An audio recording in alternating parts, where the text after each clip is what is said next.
दोस्तों, चीन ने म्यांमार के साथ मिलकर रचा मास्टर प्लान भारत के खिलाफ।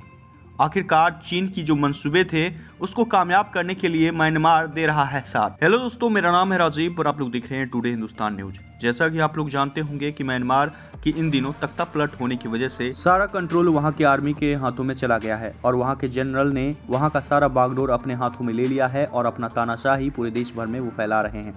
बात कर ली जाए तो वहाँ के लोगों पर, वहाँ के बच्चों पर, वहाँ के बूढ़े बुजुर्गों सभी पर अत्याचार किया जा रहा है। यानी कि वहाँ पर कोई भी अगर वहाँ के आर्मी के खिलाफ यानी कि मिलिट्री गवर्नमेंट को मानने को तैयार नहीं है तो ऐसे में उन्हें गोली मार दिया जा रहा है। यहाँ तक कि गाँवों में भी, जी हाँ, एयर स्ट्राइक किया जा रहा है, हवाई हमले किए जा रहे हैं। इस दौरान लोग थाईलैंड की तरफ भागने लगे, भारत की तरफ भी भागने लगे। तो ऐसे में हाल ही में थाईलैंड की तरफ भाग रहे थे, ऐसे में भी वहां पर भी एयर स्ट्राइक किया गया है। थाईलैंड की बॉर्डर तक एयर स्ट्राइक कर दिया गया है, वहां हवाई हमले किए गए हैं। लोग डर के मारे जंगलों में, पहाड़ों के नीचे छुप छुप कर रहने पे मजबूर हो गए हैं। उन्हें खाने पीने को लेकर भी इतनी परेशानियां झेलनी पड़ रही है और ऐसे में वो काफ़ी मजबूर हैं क्योंकि वहाँ की जो तानाशाही है वो इतनी ज़्यादा गिर गई है। जो कि प्रोटेस्टर थे और प्रोटेस्टर को जो गोली मार दिया गया था, जिसमें अभी तक 500 लोग मर चुके हैं, उनमें से किसी का फ्यूनरल हो रहा था। उस दौरान वहाँ की जो आर्मी मिलिट्री थी वो आकर वहाँ पर गोलियों की बौछार कर डाली,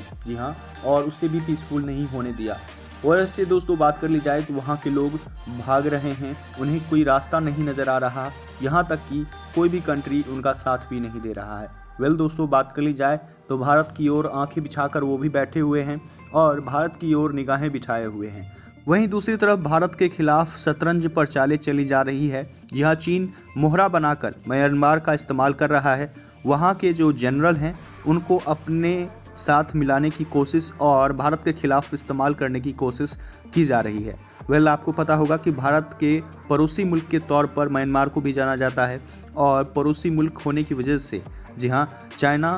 काफ़ी बड़ा सपोर्ट उसे मिल सकता है भारत को दबाने में। जी हाँ, भले ही म्यांमार कितना भी छोटा कंट्री क्यों ना हो, हर पड़ोसी मुल्क जो कि काफ़ी छोटा ही क्यों ना हो, वो जितने भी बड़े मुल्क हैं अगर उसके आसपास उनका अगर ठहराव है तो वो काफ़ी बड़ा हथियार बन सकता है उनके दुश्मनों के खिलाफ। तो बिल्कुल इसी तरह का सिचुएशन है। भारत के जितने भी पड़ोसी मुल्क हैं, भले ही कितने भी छोटे मुल्क क्यों ना हो, उनका इस्तेमाल चाइना करना चाहता है मोहरे के तौर पर और बिल्कुल उसी तरह का इस्तेमाल म्यांमार का भी कर रहा है। और म्यांमार का जो जनरल है वो चाइना के शी जिनपिंग के साथ मिले हुए हैं और ऐसे में चीन जो है सो एक तीर से दो निशाना लगा रहा है। अब कैसे, तो दोस्तों आपको ये बता दें कि आप जानते होंगे कि भारत यूएन सिक्योरिटी काउंसिल में अपना एक जगह बनाना चाहता है, वहाँ पर अपना एक स्थान लेना चाहता है और ऐसे में B2 पावर अगर भारत को जैसे ही मिल जाती है तो ऐसे में चीन के खिलाफ ये काफ़ी बड़ा हथियार बन सकता है, जो कि चीन नहीं चाहता कि भारत को मिले। जी हाँ, क्योंकि भारत को जैसे ही अगर B2 पावर मिल जाता है, यूएन सिक्योरिटी काउंसिल में उसे अपना एक जगह मिल जाता है,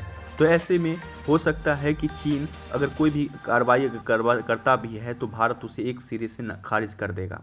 वैसे दोस्तों आपको पता होगा इसमें 5 सदस्य लोग हैं जो कि मेन लीडरशिप में हैं और उसमें से अगर भारत अगर एक जुड़ जाता है और 6 लोगों की सदस्यता हो जाती है तो ऐसे में ये होगा कि अगर चीन अगर कोई बात रखेगा भी जो कि भारत के अगेंस्ट हो या उसके दोस्तों के अगेंस्ट हो, तो ऐसे में भारत उसे खारिज कर सकता है और खारिज करने के बाद ये होगा कि चीन के खिलाफ भारत तो ऑलरेडी पहले से ही है और ऐसे में चीन का मुंहतोड़ जवाब देने के लिए भारत पूरी तरह से तैयार हो जाएगा और ऐसे में चीन कुछ भी नहीं कर पाएगा। और इसीलिए चीन चाहता नहीं है कि भारत को B2 पावर मिले, यानी कि यूएन सिक्योरिटी काउंसिल में उसे एक जगह, एक ओहदा मिल जाए जो कि चीन के लिए काफ़ी बड़ा हथियार बन जाए। आपको पता होगा कि इन दिनों म्यांमार के जो जनरल हैं उनकी चीन के राष्ट्रपति शी जिनपिंग के साथ अच्छी खासी साठगांठ है। तो ऐसे में आजकल आपको पता ही होगा कि वहाँ के जो जनरल हैं उन्होंने सारा कंट्रोल अपने हाथों में ले लिया है और वहाँ की जो जनता है वो त्राहिमाम कर रही है। तो ऐसे में आपको बता दें कि ये वहाँ की जो जनता है वो भारत की ओर आस लगा के बैठी हुई है और भारत अगर वहाँ के लोगों की मदद करता है तो ऐसे में ये होता है कि उसे वहाँ के जनरल को रोकना पड़ेगा, मना करना पड़ेगा और उस पर अपना दबाव बनाना पड़ेगा कि भाई तुम ऐसा मत करो। तो ऐसे में क्या होगा, वहाँ पर चीन जो है सो उसके जो जनरल हैं उनके आर्मीज़ को अपनी तरफ से खींच लेगा और कहेगा कि भाई देखा तुम्हारा भारत ने साथ नहीं दिया। वहीं दूसरी तरफ अगर भारत साथ दे देता है और कहता है कि भाई जो करना है करो, मुझे इससे कोई मतलब नहीं है, तो ऐसे में भारत के खिलाफ चीन को काफ़ी मजबूत और सख्त कड़ी मिल जाएगा, जिसके माध्यम से वो यूएन सिक्योरिटी काउंसिल में ये एक बात कह के भारत को वीटो पावर के लिए मना कर सकता है और भारत के दिए गए, जी हाँ, सिक्योरिटी काउंसिल में प्रस्ताव को कि भाई मुझे सदस्यता मिलनी चाहिए, इस बात को खारिज भी करवा सकता है और कह सकता है कि अपने पड़ोसी मुल्क म्यांमार में जो चीज़ें हो रही थी, जो वायलेंस हो रहा था, उनको सिर्फ भारत देख रहा था और उसके लिए किसी भी तरह का कार्रवाई नहीं किया, उस पर किसी भी तरह की निष्पक्षता के साथ कड़े कदम नहीं उठाए और ऐसे में हम कैसे इन्हें इसकी सदस्यता दे दें और ऐसे में भारत को इस सिरे से भी नकार सकता है और खारिज कर सकता है और ये कहेगा कि भारत सिर्फ मुख्य दर्शक बनकर सिर्फ जो म्यांमार में घटनाएं हो रही थी, जो वायलेंस हो रहा था, सिर्फ उसे देख रहा था, लेकिन उस पर किसी भी तरह की कोई कार्रवाई नहीं कर रहा था। तो ऐसे में ये बात जो सामने आएगी, इससे ये हो सकता है कि यूएन सिक्योरिटी काउंसिल में भारत को जगह ना मिल पाए।